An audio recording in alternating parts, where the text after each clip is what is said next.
hello everyone नमस्कार स्वागतम जनाइছোঁ মোৰ আজি অন্য এটা ভিডিঅ'লে আৰু এইটো ক্লিপটো হৈছে ৰাতিপুৱা 4টা মানৰ মই বহুত জলদি সাৰ পালোঁ আজি তাৰ পাছতে উঠি অকমান চাহ খাই ললোঁ তাৰ পাছতে গা পা ধুই ধুনীয়াকৈ আহিলোঁ ইমান গৰম দিছে সেইকাৰণে গা পা জলদি ধুলোঁ আৰু মোৰ কিচেনত ঢেৰ এখোপামান বাচন আছিলে মই ধোৱাই নাই এইবোৰ সব কালি ৰাতিৰ আৰু আজি চাহ খোৱা বাচন তাৰপিছত জলদি বাচনখিনি ধুলোঁ কাৰণ যিমানে দেৰি হৈ থাকিব সিমানে পানীবোৰ বহুত গৰম হয় ইয়াতে যেহেতু টপ ফ্ল'ৰত একদম চিনটেক্স ৰখা আছে সেইকাৰণে বহুত বেছি গৰম হয় সেইকাৰণে ভাবিলোঁ জলদি বাচনকেইটা ধুয়েই দিওঁ বাচনকেইটা ধুই মেলি ধুনীয়াকৈ ভাতটো বনাওঁ জলদি কাৰণ ক'লোৱে পানী বহুত গৰম হয় থাকিব নোৱাৰি তাৰ পাছতে 4টা আলু উলিয়াই ল'লোঁ ভাবিলোঁ ইমান তেনেকৈ একো নবনাওঁ চিম্পলকৈ বনাওঁ যিহেতু বহুত গৰম আৰু এতিয়া বাজিছে 8টা তো এতিয়া মই ধুনীয়াকৈ এই আলুকেইটা বইল দিম বইল কৰি মেলি ধুনীয়াকৈ পিটিকা কৰি খাম তাৰপাছত এই আলু ভাতত দি দিলোঁ 4টা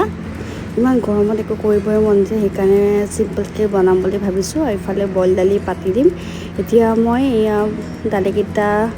দি দিছোঁ দালিকেইটা ধুনীয়াকৈ ধুই লওঁ পানীকেইটা উতলি থকা গৰম আৰু এয়া দেখিছে মই দালি ধুই আছোঁ আৰু মোৰ এয়া ৰাইটত জাবৰ আছে অকণমান গাইছ ইগন'ৰ কৰিব মই সেইকাৰণে কেমেৰাটো সেইফাললৈকে ৰাইটলৈকে দিয়া নাই কাৰণ যিমান চব বেয়া লাগেতো সেইটো কাৰণে মানে মই আধাকৈ উঠাইছোঁ আৰু তথাপিও উঠিছে উপায় নাই সেইটো কাৰণে যিমান পাৰোঁ মানে নেদেখাবলৈ ট্ৰাই কৰিছোঁ আৰু এয়া মোৰ কিটচেনৰ ফালে ধুনীয়া ভিউ আহি থাকে আৰু ধুনীয়া পোহৰো আহে কিন্তু আহিলে কি হ'ব ইমান গৰমৰ উৎপাতত একো কৰিব নোৱাৰি এতিয়া দালিটো পাতিলোঁ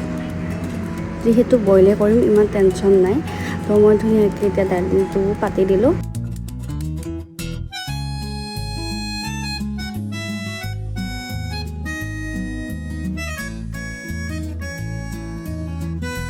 আৰু এয়া মই কিটচেনটো মুচি আছোঁ পানী হৈ গৈছে আৰু অকল পানী হ'ল বুলিয়ে নহয় মই যেতিয়া মানে কিটচেনত সোমাওঁ এনি টাইম মানে মই গেছটো মুচি থাকিম স্লেবখন মুচি থাকিম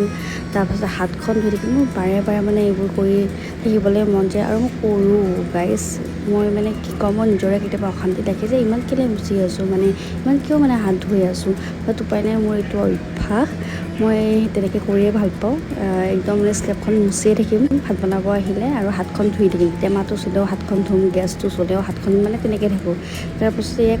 যিখন কাপোৰেদি মই স্লেবখন মুচি আছিলোঁ সেইখন এতিয়া ধুই দিলোঁ ধুই মেলি এয়া এতিয়া আকৌ হেণ্ড ৱাশ্ব দি মই হাতখন চাফ কৰি ল'লোঁ আৰু কৈছোঁ নহয় বহুত গৰম সেইটো কাৰণে অকণমান মুখখনো তিয়াই ল'লোঁ মই এনেকৈ মানে কিটচেনলৈ আহিলে মুখখনো ধুই থাকোঁ মানে গৰমৰ কাৰণে আৰু এইফালে মই এতিয়া এই বইল কৰিছিলোঁ যে আলুকেইটা আলু পিটিকিম বুলি কৈছিলোঁ কিন্তু নাই মোৰ মন নগ'লে সেইটো কাৰণে ভাবিলোঁ মই আলুকেইটা ফ্ৰাই কৰি দিওঁ মই মানে এনেকৈ বইল দিয়াৰ পাছত আলু ফ্ৰাই কৰি খাই বিৰাট বেছি ভাল পাওঁ তাকো এনেকৈ ৰঙা হৈ গ'লে তাৰপাছতে আকৌ অমলেট এটাও কৰি ল'লোঁ বেছিয়ে চিম্পুল হৈ যাবলৈ ধৰিছিলে থালখন সেইটো কাৰণে অমলেট এটাও মানে বনাই দিলোঁ ধুনীয়াকৈ আৰু অমলেটটো মই এনেকৈ পিঁয়াজ জলকীয়া দি পেলাইহে খাওঁ আৰু আজিৰ মৰ্ণিঙৰ ব্লগটো মোৰ দিয়া নহ'ল কাৰণ বিশেষ এটা কামত ব্যস্ত হৈ আছিলোঁ সেইটো কাৰণে দিয়া নহ'ল এতিয়া মই দুপৰীয়াৰে ব্লগ দিবলৈ লৈছোঁ তো মোৰ এয়া থালিও ৰেডি হৈ গ'ল আজিলৈ আহিছোঁ নেক্সট এটা ব্লগত আপোনালোকক আকৌ লগ পাম